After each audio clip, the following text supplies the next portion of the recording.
Hello guys and welcome to another episode of Fantasy Fortunes.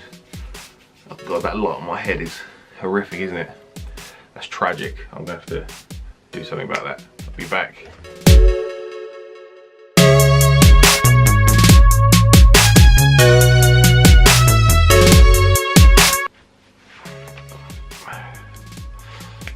There we go. So, like I was saying, hello again guys and welcome to another episode of Fantasy Fortunes. Now, we've been missing for the last week, unfortunately. You can still probably hear it a little bit. I've been very poorly. I know. It's very, very sad. Stuff at work as well has been absolutely manic, so we've just not had the time to get the videos out. So in the time that we didn't release that video, a lot has gone on in the Premier League. We've had 2 game weeks in the space of a week, and a lot has changed in the MHFC Challenge League table as well. So quickly, let's get onto that and see what has gone on in that league. And so I go missing for a week and the boys can't hack it anymore. The Mongols have absolutely disappeared. Best we've got, Tom Negresley now in 5th place. He didn't have a terrible week, but there's some bigger scorers ahead of him. Alex Armstrong, the diabetic discoverer, he's gone down to 8th place. So only 2 Mongols in the top 10. But most importantly, 4 challengers ahead of the Mongols now. And the big scorer last week, the Black Stars, John de Graaf Johnson, known by his friends as John DJ. He is now in, well, only 4th place, but 87 points, only 20 points behind the lead as well. But the leader, Soccer Pro FC, he's been making a bit of impact in the league in the last few weeks. He now leads the way. So how long can he stay there for? And we've got some big games this weekend, which could be some big point scorers, and a lot more could still change. So let's get straight into the fixtures. So the first fixture then on what is quite an uneventful Saturday, we see my beloved West Ham playing at home against Chelsea. It's the start of a very, very tricky run for the Hammers, and I don't think it's going to start very well. We put in a battling performance against Man City. I say that's what it was. It wasn't a particularly good performance, but it was a battling performance. Adrian quality in goal. And it's going to have to be another one of those performances if we're not going to get an absolute whooping in this one. I think especially with Chelsea being in the form that they have been in the league. Eden Hazard really started to turn stuff on the last few weeks. Alvaro Morata up top looks, especially with that bounce of his, looking likely to score in every single game. So you've got to go for a Chelsea win in this one, and when you are looking at Chelsea players, the 2 I've mentioned are definitely the key ones there. Like I said, Alvaro Morata, very dangerous in the air. West Ham will try and make this a physical performance, and that could play into Morata's hands. And Eden Hazard as well, he's got, well, that West Ham defence, he's got the ability to just sit them on their asses, waltz past them and do whatever he wants, really. So yeah, I'm not looking forward to it. I think it's going to be an easy 2 or 3 goal win for Chelsea. They're your main guys.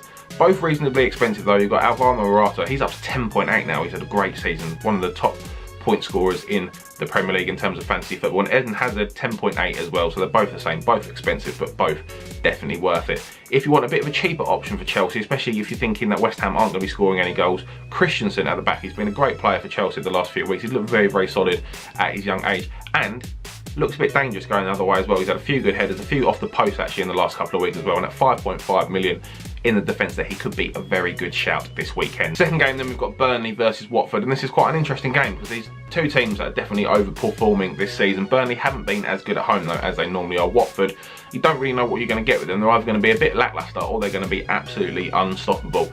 So it's going to be a real battle of 2 players in my opinion. For Burnley, you've got Chris Wood, great player up top. For his size, he's got great feet, great pace as well, but he does also have that physical nature about his game. Very good with his head and very dangerous for him. So 6.4 million for a cheap striker option, he's very good. And then obviously for Watson, Richarlison, I still can't say it right. He's been the find of the season at Watford. Unbelievable player. 6.6 million as well, still pretty cheap. I thought his price would have gone up a lot more than that, especially when you look at players like Pascal Gross and things like that, who've just absolutely rocketed in price. But at 6.6 million, if you haven't got him in his team, you've got to get him in there. And it's going to come down to the performance of those 2 players for me. Struggling to pick it, so I'm just going to go straight down the middle. I think it's going to be a draw. The next fixture then is going to be another tight game as well, but this time down the other end of the table. We've got Crystal Palace playing at home to Bournemouth.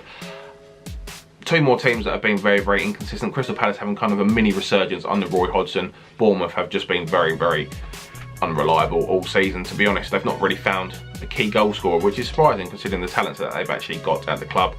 And when you look at this game again, I think it's going to come down to the performance of 2 players again. Obviously for Crystal Palace, their real flame that's kind of ignited their form has been Wilfried Zaha, playing in a kind of a right striking role so far this season as well, actually, which is great for fantasy football managers because he is down as a midfielder. 6.9 million as well. His price has gone up a little bit, but that is still cheap for a guy that everything goes through for Crystal Palace, and if they're going to get a result, then he's got to be on the score sheet or at least getting an assist anyway. If we then look at the Bournemouth team, like I said, there's no consistent really. I mean, Sermon's been getting a lot of points. He's a player that I really haven't actually seen him do a lot, but the points are there, so he must be doing something right. 5.7, he's very, very cheap as well in that midfield, but the real quality in the Bournemouth side, that comes from Callum Wilson, come back after another very, very long spell on the sidelines with injury. Finally got his fitness back again, scored a hat-trick when he came back into the side. A bit quiet last week, but with him, he's got such pace and he's a good finisher as well, that he definitely could cause Crystal Palace some issues at the back, and they've got a lot of defensive injuries at the minute, Crystal Palace, so it's definitely going to be a weakness for them at the weekend. Callum Wilson as well, only 6.1 million, very, very cheap as well. So it's going to be a battle between those two players, Zaha versus Wilson. Who's going to come out on top? I've got to go Crystal Palace at home. I think they're just going to edge it. And now we move into the Championship, where we've got Huddersfield playing against Brighton. I think this is going to be a very, very good game. Huddersfield, though, very, very strong at home, and both of these teams actually really relying on home form if they're going to survive this season. As we've seen, the little honeymoon period has started to drift away now, and now it's coming into the nitty-gritty of trying to survive as the points start to go missing a bit. But Huddersfield at home, you've got to give them the edge in this one. And again, I'm going to pair off two players in this one, two big players for them in the midfield. We've got Huddersfield, Aaron Moy, big game player for them. He was absolutely outstanding when they beat Man United. Obviously, Brighton aren't Man United, but it's still a massive, massive game for them. And I think he's going to be able to turn up in this one at 5.4 as well. He's such a snip in Fantasy Premier League. And when we look at Brighton, obviously you've got Pascal Gross. He's Brighton's Mesut Ozil. He's gone up to 6 million now. He was like 4.5 million at the start of the season, which shows you how well he's doing. He's got 78 points as well, one of the top point scoring midfielders in the Premier League as well, which is absolutely unbelievable for him. If Brighton are going to get anything out of this game, he's going to have a great performance. So it's going to be Moy or Gross, but Huddersfield at home, I've got to edge it. I think with the fans behind them, they can get the win in this one. Huddersfield win. We move on to two sides that really lack consistency, especially of late. Tottenham. I mean, I know they bottled the title right at the end of the season a few years back, but bottling it in December, that's a bit much, Tottenham, really, isn't it? They've been very, very poor in the league lately. But in fairness to them, that's probably due to how well they've been doing in the Champions League. Every single time they've put in a massive performance in the Champions League, they've come into the league and they've just not been able to follow it up. So whether that's a fitness thing, whether they're just tired, exhausted mentally, that kind of thing, you don't know. But they did rest a lot of players against Apoel. No Harry Kane in the side for that 3-0 win in the Champions League midweek.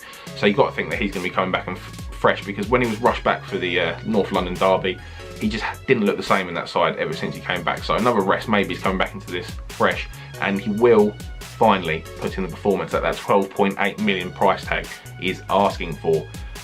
When we look at Stoke, their key catalyst really so far in the last few games has been Xherdan Shaqiri. He's only 6.1 million. If Stoke are going to get anything out of this game, then he's got to put in a good performance. And like I said, at 6.1, he's not very expensive for a midfield option, especially with the goals that he's been scoring lately. But moving back to the Spurs side, looking at them, 12.8 for Harry Kane.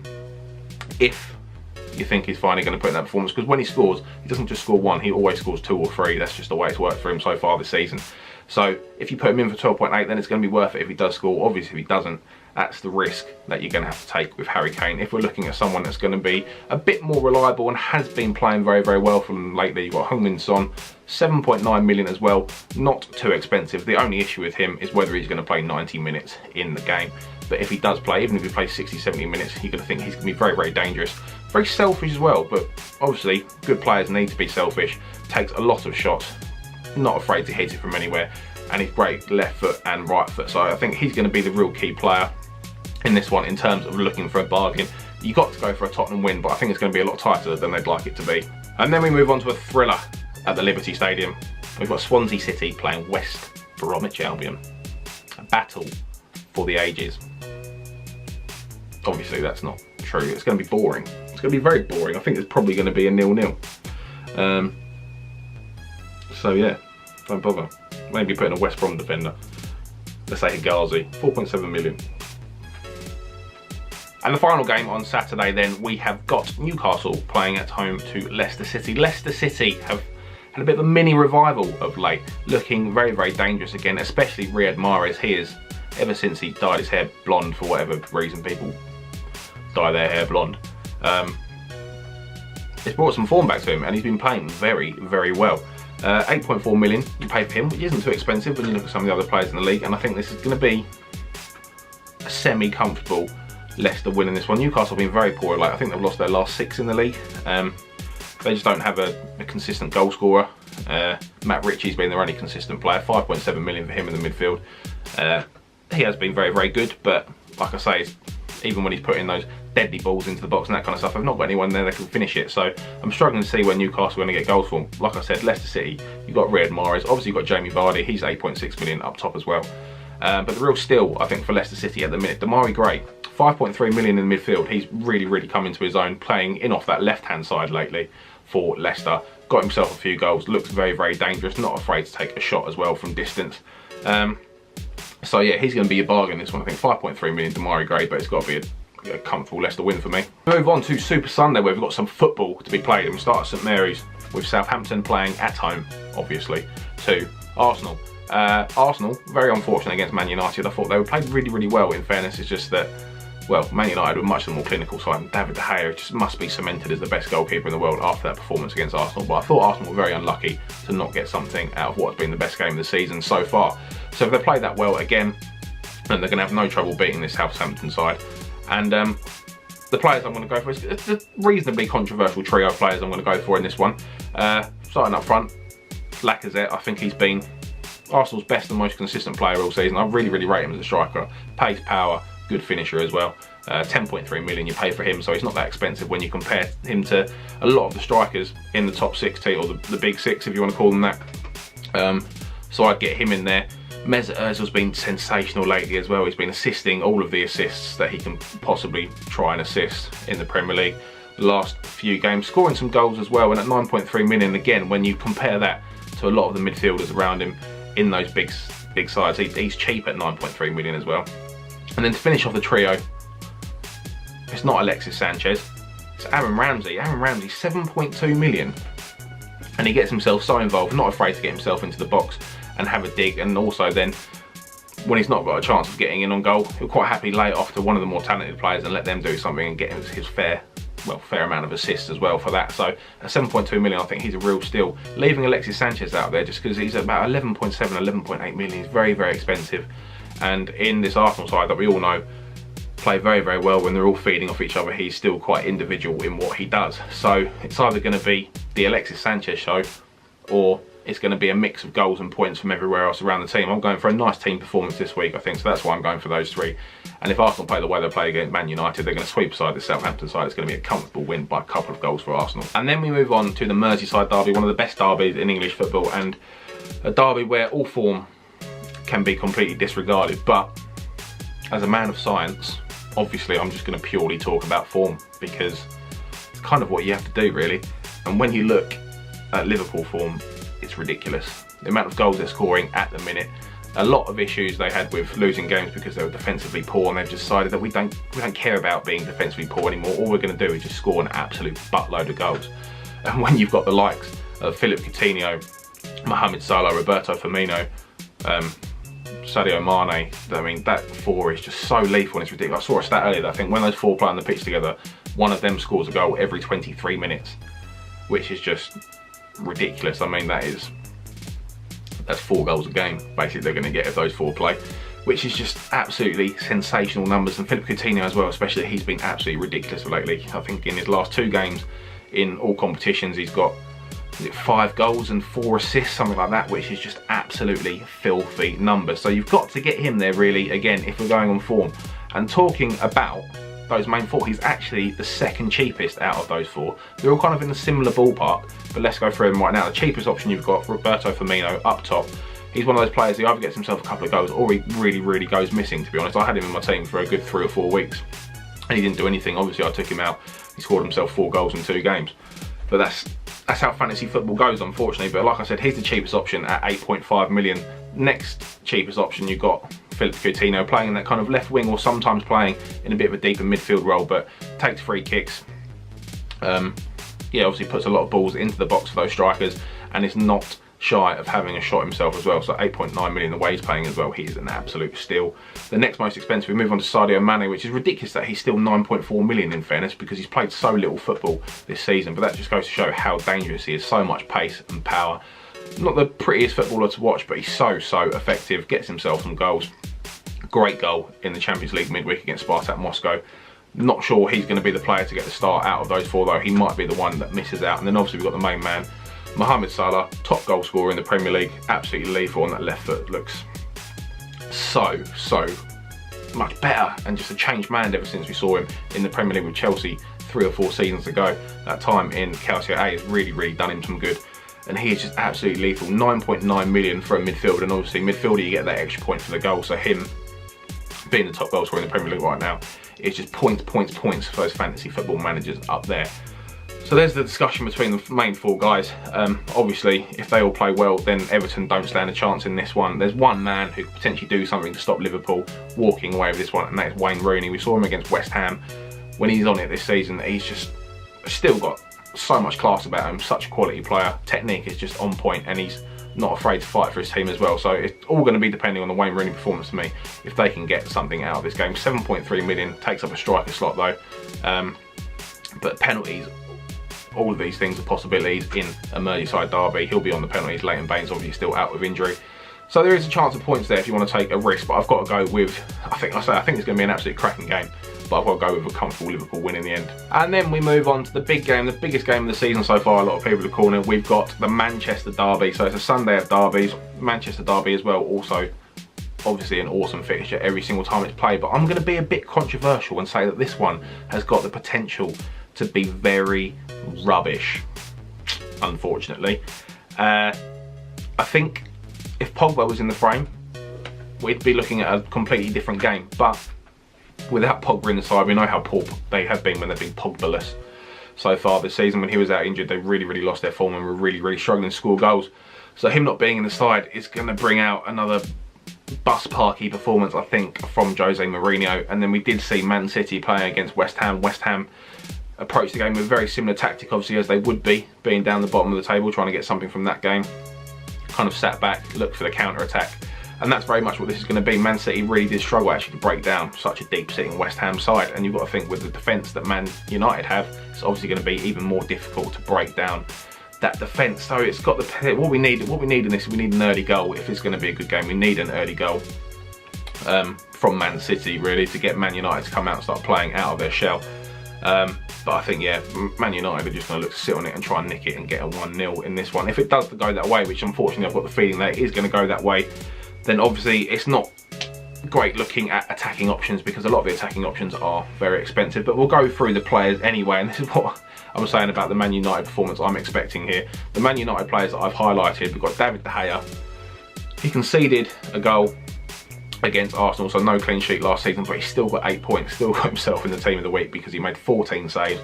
Absolutely ridiculous. If Man City are on the song and Man United want to get anything out of this game, David De Gea is going to have an absolutely blinding performance once again. But like I mentioned previously, best keeper in the world in my opinion. He's more than capable of doing it. And then Ashley Young, the left back. I mean, he's got to be in contention for the World Cup next season if he carries on playing this way. 5 million as well. He is a midfielder on Fantasy Premier League, so he's not going to get clean sheets on port. Well, he could get a one point for a clean sheet, but a player that is now getting us forward as much as him, taking free kicks, taking a lot of set pieces, getting balls in the box to Romelu Lukaku as well. He could be very dangerous in terms of assists in this one, because you've got to think that these are the kind of tactics that Man United have been going for. And then big game player and a cheap player as well from Man United, Jesse Lingard. You've got to think he's going to get the start. He's obviously got himself 2 goals against Arsenal, 5.8 million as well as a midfielder. Could really be a key player in this one as well if they're looking to break out with his pace going forward. So they're the 3 actually that I'm picking out for Man United in this one. I think Romelu Lukaku is going to cut quite an isolated figure, unfortunately for him, and isn't going to have that many chances. And then we were looking at Man City players. We're not going to go for defenders for them because their defenders aren't great, let's face it. And I don't think they're going to be called into a lot of trouble, but obviously when they are called upon, there is the chance that they could concede. So we're going to go for the attacking players, obviously. The 3 I'm going for, Kevin De Bruyne, obviously, because you've got to. He's going to be at the hub of everything going forward for Man City, trying to find those little spaces. Him along David Silva. David Silva, there's a little bit of an injury question about him. But he's the club captain. You've got to think that if there's any chance he's going to play, he's going to be playing. 8.2 million for him, 10.2 for Kevin De Bruyne. And then obviously Raheem Sterling, he's been the kind of player that I can't believe I'm saying it, but he's been the player getting Man City out of trouble this season. Last minute goals, been great performer, outscoring Leroy Sané now in terms of positional and in points. And if Man City are going to try and nick it, then you've got to think that Raheem Sterling is going to be their go-to guy in the last 5 to 10 minutes. So they're the people I'm picking for the Manchester derby. Like I said, it's going to be a cagey game, I think. I hope I'm wrong. I hope that there's going to be goals galore and it's going to be an absolute thriller to watch. But unfortunately, I'm very cynical and old when it comes to football like that. So let's hope it's going to, fingers crossed, it's going to be a good game. When it comes to result, I'm going to say that it's going to end up in a draw, 0-0 or 1-1. Haven't quite made my mind up yet, but fingers crossed I'm wrong on that. We move on to the captain's pick. Now this is an area where I've been really struggling this season. I think in the last 6 or 7 games, none of my captains have got a goal, an assist, a bonus, even a clean sheet, anything like that. And obviously this is where leagues are won and lost. If you're picking a solid scoring captain every single week, then you're absolutely laughing and you're going to be at the top of that table. Which I'm not. I'm 88th. So I blame you guys for that, obviously, because you vote on it and I'm swayed by peer pressure. So cheers for that. But let's not talk about my depressing captain's pick. Let's talk about your captain's picks and let's talk about football players. And so this week, again, obviously 3 choices as per usual. We've got an Arsenal player in Andre Lacazette. We've got a Chelsea player in Eden Hazard. And we've got a Liverpool squad. So they're your options, really. Like I said, with Liverpool, let's start with them. Mane, I think, unfortunately, he's going to be the one to drop out of the weekend performance. I'd love to see all 4 of them start, but you've got to think in the Merseyside derby, he's going to have a bit more of that defence in the midfield. So you could think it's going to be Coutinho, Firmino, and Salah. Out of the 3, I pick Coutinho on current form. I think 8.9 million, not that expensive, and I think, yeah, if he plays the way he's been playing lately, he should be the top scorer for Liverpool in this game. But like I said, I think you can pick any of those 3 and you'll be on to a winner. So let us know in the comments which one of those 3 you think is best, because I can't really make my mind up. But well, I'm going to say Coutinho, but let me know what you guys think. And then Chelsea, Eden Hazard, he's been sensational lately, scoring a lot of goals as well, takes penalties and everything like that as well. So that's obviously a little bonus. Playing against a West Ham side that are very leaky, obviously conceding on average 2 to 3 goals a game, which is absolutely horrific, and that is relegation form. But if anyone is going to capitalise on that from a Chelsea point of view, it's going to be Eden Hazard. 10.8 million, he is the most expensive on this list, but obviously he is capable of scoring, assisting, anything. He could just completely put his mark on this game and run away with it, to be honest. And then finally, we're looking at Lacazette, a striker for Arsenal, 10.3 million, so he's the middle option on this list. And like I said, I really rate him. Arsenal have been playing very well of lately. If they play the way they played against Man U, they're going to be unstoppable. And hopefully Lacazette is going to be the guy that's going to be on the end of it, obviously, being the striker for the team. You'd expect him to have the most opportunities in the game. So they're the 3 or 6 options, or however many it was I actually gave you. Let me know in the comments below who you think should be out of those Liverpool players and who you think should be captain as well. As obviously you can just vote on the poll up in the top right hand corner if you like. So that is it then for another episode of Fantasy Fortunes. Getting into Christmas now, still a lot of football to come over the Christmas period, so we will try and stay on top of it as much as we possibly can. Obviously, if I'm poorly again, there's nothing I can do about it, but we will be trying to get videos out for every single remaining game week of the season. So make sure you click that subscribe button to see them before anybody else. Obviously, give us a like if you do enjoy these videos. Give us a comment as well if you think we've got any of the predictions wrong, especially with captain's pick. If you think there's anybody that we've left out of the captain's pick that's got to be considered for this game week. And like I said, thank you very much for watching, guys. All your support is massively appreciated. Best of luck with your fantasy football teams for the upcoming game week, and for us, on to the next one.